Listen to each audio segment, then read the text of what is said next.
प्रशांत किशोर हमारे पैरों पे आकर के माफी मांगेगा। सार्वजनिक मंच पे चोर चमार, चोरी चमारी, चोर चुहाड़ वाली बात कह रहा है, यानी कि लोगों को सीख दे रहा है कि जब हमारी सरकार आएगी तो ब्राह्मणों को, भूमिहारों को, राजपूतों को खुलेआम छूट दिया जाएगा कि दलितों की जातियों को गाली दो। इसके अंदर का जो जनेऊ है दिख गया। ये घोर जातिवादी, ब्राह्मणवादी, मनुवादी, सामंतवादी मानसिकता का व्यक्ति है। बिहार बदलाव करने से पहले तुम अपने अंदर का बदलाव कर लो, नहीं तो भीम आर्मी का डंडा झंडा दोनों मजबूत है। जिस दिन हम अपने पे आ गए ना तो प्रशांत किशोर जैसे लोगों को बिहार छोड़ करके भी भागना पड़ेगा। और ये तो पहला ये ट्रेलर था, पटना में हमने अभी दे दिया है। अगर 29 तारीख तक इस मामले में एफआईआर दर्ज नहीं होती है, कार्रवाई नहीं होती है, तो फिर उसके बाद भीम आर्मी स्वतंत्र है कि हम सब लोग जन सुराज पार्टी के कार्यालय को, जन सुराज पार्टी के आवास को, प्रशांत किशोर के आवास को घेरने को हम सब लोग विवश होंगे। बिहार विधानसभा के चुनाव में ये प्रचार के लिए भी बाहर नहीं निकल पाएगा जब भीम आर्मी अपने आप पे उतर गई। तो प्रशांत किशोर की बयानबाजी को लेकर भीम आर्मी के प्रदेश अध्यक्ष अमर ज्योति जी आज SC/ST थाना पहुंच गए हैं। क्या कुछ बात है, इनसे जानने का प्रयास करते हैं। आप लोग SC/ST थाना आ गए। देखिए, बिहार में एक जन सुराज पार्टी नई लॉन्च हुई है और उसका सूत्रधार है जिसका नाम प्रशांत किशोर और फ्रॉड किशोर है, जो खुद ही फ्रॉडगिरी करता है। उसने सार्वजनिक मंच पे एक टेलीविजन चैनल के साक्षात्कार में दलितों की सबसे बड़ी जाति, जो देश की सबसे बड़ी जाति है पूरे देश में, जो नंबर 1 पे जिसकी संख्या है, उस जाति को सार्वजनिक तौर पे उसने अपमानित करने की जो शब्दों का इस्तेमाल किया, वो कतई सहनीय नहीं है। उसके खिलाफ आज हम सब लोग पटना, बिहार की राजधानी पटना के अनुसूचित जाति जनजाति थाना जो है वहाँ पे हम लोग पहुँचे हुए हैं और उसके खिलाफ हम लोगों ने यहाँ के थाना प्रभारी महोदय को एक आवेदन दिया है कि उस पर कानूनी कार्रवाई हो, FIR दर्ज हो और उस पर अनुसूचित जाति जनजाति अत्याचार निवारण अधिनियम के तहत कार्रवाई हो। कितने दिन को टाइम दिए हैं? देखिए, 3 दिन का हम सब लोगों ने समय दिया है। आज 26 तारीख का शाम है। अगर 29 तारीख तक इस मामले में एफआईआर दर्ज नहीं होती है, कार्रवाई नहीं होती है, तो फिर उसके बाद भीम आर्मी स्वतंत्र है कि हम सब लोग जन सुराज पार्टी के कार्यालय को, जन सुराज पार्टी के आवास को, प्रशांत किशोर के आवास को घेरने को हम सब लोग विवश होंगे। प्रशांत किशोर तो बिहार बदलाव के लिए निकले हैं, तो फिर आप लोगों को क्यों लगता है? कैसा बिहार का बदलाव करना चाहते हो? यही बिहार बदलाव करना चाहते हो? ये मुख्यमंत्री का कैंडिडेट है और ये सार्वजनिक मंच पे चोर चमार, चोरी चमारी, चोर चुहाड़ वाली बात कह रहा है, यानी कि लोगों को सीख दे रहा है कि जब हमारी सरकार आएगी तो ब्राह्मणों को, भूमिहारों को, राजपूतों को खुलेआम छूट दिया जाएगा कि दलितों की जातियों को गाली दो, उनको अपमानित करो, उनको चोर कहो, उनको उचक्का कहो, उनको व्यभिचारी कहो, उनको कुछ भी कहो। तो ये जब ये परसेप्शन सेट कर रहा है तो इसको दिमाग से हम लोग परसेप्शन निकाल देना चाहते हैं कि बिहार बदलाव करने से पहले तुम अपने अंदर का बदलाव कर लो, नहीं तो भीम आर्मी का डंडा झंडा दोनों मजबूत है। हम तुमको देश के सबसे बड़ी जाति, चमार जाति का अपमान करने के खिलाफ, तुम अशोक चौधरी का विरोध करो, चिराग पासवान का विरोध करो, जीतन राम मांझी का करो, चंद्रशेखर आजाद जी का करो, लोकतांत्रिक तरीके से, संवैधानिक तरीके से हम कुछ भी नहीं बोलेंगे। लेकिन इस देश के अनुसूचित जाति समाज के, खास करके देश की सबसे बड़ी जाति चमारों का अपमान होगा तो हम भीम आर्मी के लोग अपना डंडा झंडा का ताकत इस प्रशांत किशोर को दिखा देंगे।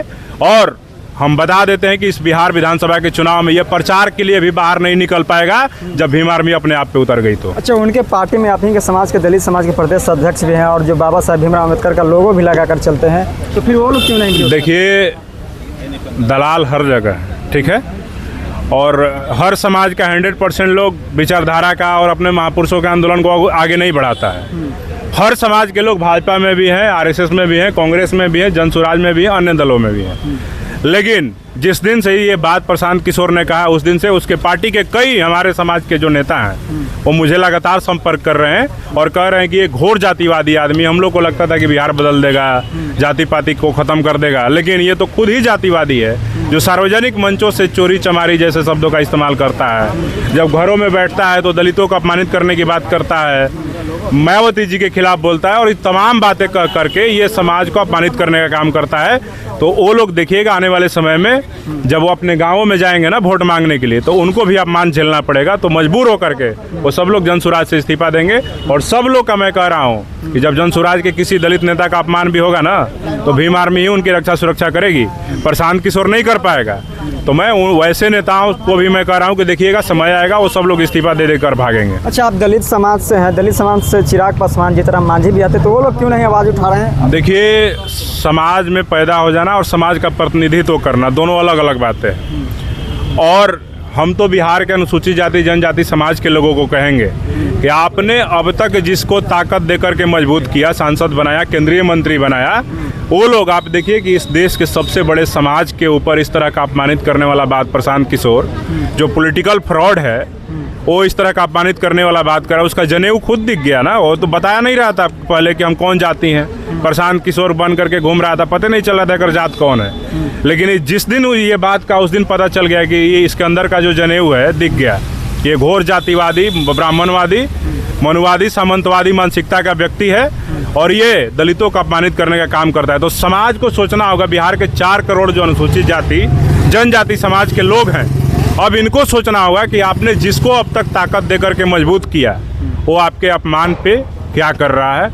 जीतन राम मांझी जी प्रशांत किशोर के खिलाफ FIR करा रहे हैं कि चिराग पासवान जी करा रहे हैं कि भीम आर्मी के लोग करा रही हैं, उनको देखने की आवश्यकता है। और ये तो पहला ये ट्रेलर था, पटना में हमने अभी दे दिया है और देखिएगा कल से बिहार के हर जिले में इनके खिलाफ FIR होगा और हम देखते हैं कि कौन कौन थाना FIR लेने से मना करता है। अगर 29 तारीख तक इस मामले में FIR दर्ज नहीं होती है, इस मामले पे कार्रवाई नहीं होती है, छानबीन नहीं होती है, जांच पड़ताल नहीं होती, प्रशांत किशोर से पूछा नहीं जाता, उसे माफ़ी नहीं मंगाया जाता है, 29 तारीख के बाद बिहार की राजधानी पटना में जो उनका कार्यालय है, आवासीय कार्यालय है, उसका घेराव हम सब लोग मजबूती के साथ, दमखम के साथ करेंगे और वहाँ पे दिखा देंगे कि भीम आर्मी का क्या ताकत है, नीला झंडा का क्या ताकत है और हमारे डंडे की क्या ताकत है। एक आखिरी सवाल है सर कि अगर क्या आप लोग माफ़ी चाहते हैं या कार्रवाई चाहते हैं प्रशांत? देखिए, हम सब लोग कार्रवाई के लिए आवेदन दिए, माफ़ी मंगवाने के तो हम भीम आर्मी के लोग औकात पे आ जाए ना, तो प्रशांत किशोर हमारे पैरों पे आकर के माफ़ी मांगेगा, ठीक है। भीम आर्मी की ताकत से वो अनभिज्ञ होगा, लेकिन जब एक इशारा कर दिया जाएगा ना तो भीम आर्मी की तो इतनी ताकत है कि जब हम दिल्ली पहुंचते हैं तब प्रधानमंत्री और देश का जो गृह मंत्री है वो दिल्ली छोड़ करके भाग जाते हैं, ठीक है। कार्रवाई चाहते हैं, हम लोग चाहते हैं कि अनुसूचित जाति जनजाति अत्याचार निवारण अधिनियम 1989 के तहत जो भी प्रावधान है, सार्वजनिक तौर पे अनुसूचित जाति जनजाति समाज के किसी भी जाति को अपमानित करने के लिए सार्वजनिक तौर पे उसके तहत उस पर कार्रवाई हो, अन्यथा माफ़ी मंगवाने के लिए तो भीम आर्मी खुद सक्षम है। जिस दिन हम अपने पे आ गए ना तो प्रशांत किशोर जैसे लोगों को बिहार छोड़ करके भी भागना पड़ेगा। चलिए, तो जिस तरह से बताया इन्होंने कि हमें माफ़ी नहीं कार्रवाई चाहिए, तो बाकी आप क्या कुछ सोचते हैं अपना कमेंट दीजिए। देखते रहिए द एक्टिविस्ट। मैं अमन कुमार, बहुत बहुत धन्यवाद।